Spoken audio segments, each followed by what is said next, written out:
আলহামদুলিল্লাহ, আমরা 40 দিনের এই আত্মগঠনের চ্যালেঞ্জের 21তম দিনে পৌঁছে গেছি। আজকে অনুশীলনটি অত্যন্ত গুরুত্বপূর্ণ। এটি আমাদের ব্যক্তিগত জীবনকে যেমন শান্তিময় করে তোলে, তেমনি সমাজের সম্পর্কগুলোকেও দৃঢ় করে। আর আমাদের আজকের বিষয় হলো ক্ষমা করে দেওয়া। ক্ষমা করা ইসলামের একটি মহান গুণ। আমরা মানুষ, তাই ভুল করা আমাদের স্বভাবজাত। আমাদের কাছ থেকেও ভুল হতে পারে, আবার অন্যকেও আমাদের বিরুদ্ধে অন্যায়ও করতে পারে। কিন্তু ইসলাম আমাদের শিখিয়েছে কোনো ক্ষোভ পুষে না রেখে অন্যকে ক্ষমা করার মাধ্যমে শান্তি ও আত্মার প্রশান্তি লাভ করতে। আল্লাহ তাআলা সূরা আল ইমরানের 134 নং আয়াতে বলেন, আর যারা রাগ দমন করে এবং মানুষের প্রতি ক্ষমাশীল, আল্লাহ তাদের ভালোবাসেন। এই আয়াতটি আমাদের জন্য এক অসাধারণ শিক্ষা। রাগ দমন করা ও ক্ষমা করা আল্লাহর প্রিয় বান্দার বৈশিষ্ট্য, আর আল্লাহ যাদের ভালোবাসেন তাদের জন্য জান্নাতের দরজা উন্মুক্ত থাকে। নবীজি সাল্লাল্লাহু আলাইহি ওয়াসাল্লাম আমাদের ক্ষমার অনন্য উদাহরণ। তাকে কষ্ট দেওয়া হয়েছিল, অপমান করা হয়েছিল, এমনকি তার প্রাণনাশের চেষ্টাও করা হয়েছিল, কিন্তু তিনি কখনো প্রতিশোধ নেননি, বরং সবসময় ক্ষমা করেছেন। তায়েফের ঘটনায় যখন তাকে পাথরে নিক্ষেপ করে রক্তাক্ত করা হয়েছিল, তখন ফেরেশতা এসে বললেন, আপনি চাইলে এই জাতিকে ধ্বংস করে দেওয়া হবে।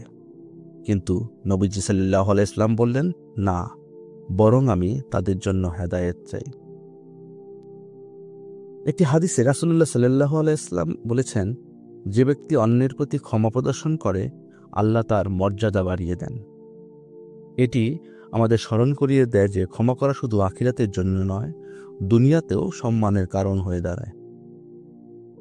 ক্ষমা করার মাধ্যমে আমরা নিজেদের আত্মাকে হালকা করতে পারি।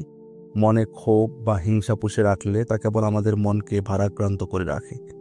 কিন্তু যখন আমরা কাউকে ক্ষমা করি, তখন আমাদের মন থেকে বড় একটা বোঝা নেমে যায়। এতে অন্তরে প্রশান্তি আসে এবং সম্পর্কগুলো সুদৃঢ় হয়। কিন্তু অনেকেই মনে করেন ক্ষমা করা মানে দুর্বলতা, অথচ এটি সম্পূর্ণ ভুল ধারণা। ক্ষমা করা হলো শক্তিশালী ব্যক্তির গুণ। ক্ষমা করে দেওয়া মানে হলো নিজের নফসের উপর বিজয়ী হওয়া। আজকের অনুশীলনে আমরা শিখব কোনো ক্ষোভ বা হিংসা পুষে না রেখে সবাইকে ক্ষমা করার অভ্যাস গড়ে তোলা। যদি আমাদের মনে কারো প্রতি কোনো ক্ষোভ থাকে, তাহলে আল্লাহর সন্তুষ্টির জন্য তা দূর করে দিতে হবে। কারো প্রতি রাগ থাকলে তা মিটিয়ে ফেলার চেষ্টা করতে হবে। এখন প্রশ্ন হলো, আমরা কিভাবে এই অনুশীলন বাস্তবায়ন করব?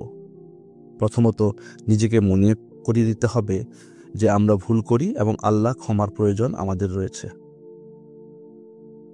যদি আমরা মানুষকে ক্ষমা করি, আল্লাহ আমাদের ক্ষমা করবেন।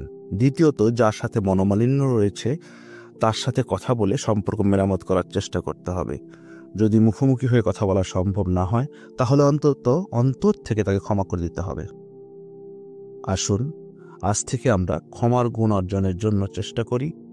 আল্লাহ আমাদের হৃদয়গুলোকে পরিশুদ্ধ করুন, আমাদের মন থেকে ক্ষোভ ও হিংসা দূর করে দিন এবং আমাদের এমন ব্যক্তিতে পরিণত করুন যারা ক্ষমা করতে পারে ও শান্তিপূর্ণ জীবনযাপন করতে পারে।